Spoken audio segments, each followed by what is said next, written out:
visions through my dreams, seeing myself swimming in the universe.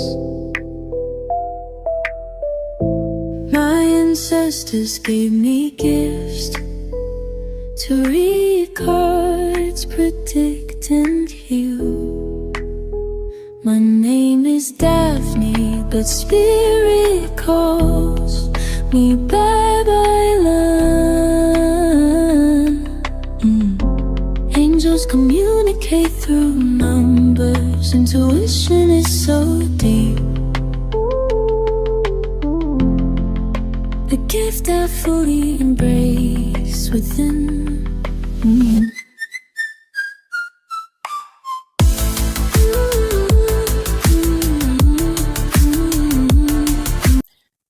Hi Scorpio, welcome po sa inyong reading. So this is for May the 14th to May the 21st reading. Yan, para po sa mga bago, don't forget to click the subscribe button, smash the like button, comment below kung kayo po yung nakaka-resonate, and hit the Zing notification bell. Now, welcome nga pala sa Babaylan TV, also known as Timeless Tarot, where intelligent spiritual people meet. Ayan, I want you to know that this is a general reading. You may resonate with the entire reading, or you may resonate with some bits and pieces of the reading. Take what's only yours. Magsimula na tayo. Parang, Scorpio, parang either ikaw itong tumatakbo, lumalayo, feeling mo ayaw mo munang makipag-usap, or ito yung person mo na feeling mo ina-avoid tayo, no? Nagtatago. To even a point na siguro meron ding mga denials dito. Yung iba sa inyo parang feeling siguro, ay tinakbuhan ako ng tao, no?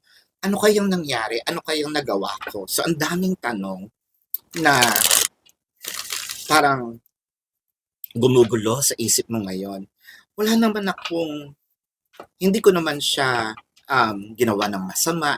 Ano ba ito, no? Natakot mo ba si person? Natakot ba siya sa'yo? Wala ba siyang nararamdaman sa'yo? Niloloko ka lang ba niya? So, all of those questions are parang pouring at the same time, no? The Six of Pentacles, the Queen of Pentacles, and the Moon card. So, parang meron ditong, bakit ako breadcrumbs? Bakit ako nag-ghost? Bakit binigay ko naman yung lahat? I feel like ito yung mga uncertainties and hindi clear na explanations, kasi parang feeling mo with the Queen of Pentacles in here, you're very generous giving your energy to your person, pero ang kapalit nito is you're expecting something na medyo maganda, but then again, the return is otherwise, no? Parang feeling mong tuloy you were taken advantage of, no? Parang feeling mo, ay ginamit lang ako. Parang feeling mo, siguro sex lang ang habol, or baka pera lang yung habol, humingi lang ng tulong, nung natulungan, hindi na nagpakita, no? Yung iba dito, baka kasi iniisip lang na ngayong umokay na siya, no? Hindi nyo na ako kailangan. With the Seven of Pentacles, the Eight of Swords, and the Tower. I feel like merong inaantay itong taong ito, no, yung person mo, ng parang signs. There's also some inner childhood wounds, no, na hindi pa nahihil nito. Let's say, meron to na witness sa buhay niya, na hindi, sabihin natin kasi hindi pa ito nag-heal, baka kasi din personal experience, no? They come from a broken family, or meron tong experience na nakita na siguro meron may December love affair, no? Nakikita niya yung sarili niya sa isang sitwasyon na hindi naman mag-grow. Kaya parang feeling nito, to avoid the situation, much better na manahimik muna. For a few numbers of you, baka din kasi iniisip ni person, nadalian or merang nagmadali ka sa isang situation. Now with the Empress, wow, and the Four of Pentacles, Meron yata dito, no, a small percentage, baka buntis or nabuntis or baka you're discussing child, no, and hindi pa sila ready. Siguro ang parang nabigla si person. Nabigla siya kaya siya nanahimik. So natakot, no? Hindi dahil yun yung discussions nyo, but I feel like this is more of the traumas that haunts them.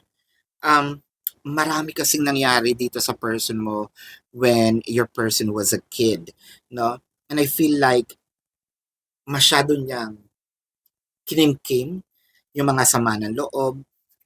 Um, Kasi the tower moment, it changes them. Or probably, no, dahil sa mga discussions ninyo, the person also changes their perceptions of you. With the Ace of Wands and the Eight of Pentacles, the Temperance. Meron din yata ditong parang nagiging sexually active, no? Para kasing naisip niya, eh naku, parang nadali ko to, or nabuntis ko nga. Hindi man sure, kasi yun nga ang iniisip ng iba eh, porket natikman na, no? Tatakbo na, porket binigay ko na yung lahat, napagsawaan na ako. It's not about that. May deeper, either emotional, psychological, or both, no? Na nangyayari deep inside of him. Kailangan lang natin siguro bigyan din ng time or tulungan din si person, no? Especially kung magkakaroon na kayo ng conversation uli, tulungan ma-heal si person. Kasi parang feeling niya mangyayari sa kanya uli, no? Itong mga nangyari dati. So parang feeling niya history repeats itself. With the Three of Cups, the Knight of Wands. So well, makikipag-usap naman siya. The Death card signifies rebirth. The Death card signifies like continuation. I am seeing here, siguro bigyan mo siya ng 3 weeks, no? 3 days to 3 weeks para i-clarify sa iyo to lahat.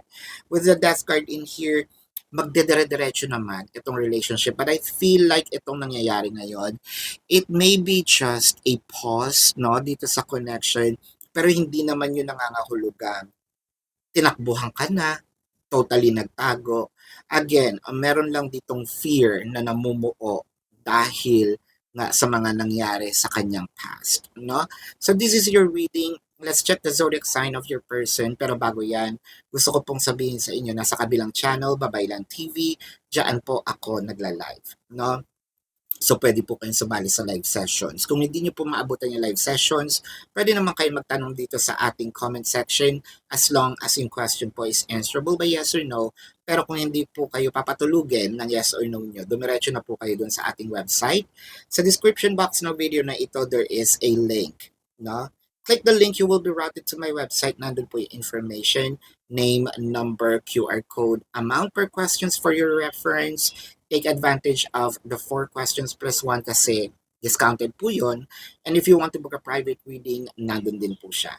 So, let's check the zodiac sign of your person. This can be their sun sign or a placement in their chart. I'm seeing Scorpio, Leo, Pisces, Sagittarius, Taurus, Virgo. I am seeing Capricorn, Cancer. No? So that is your reading. Love and light to you. Namaste. See you po sa susunod na readings. Goodbye.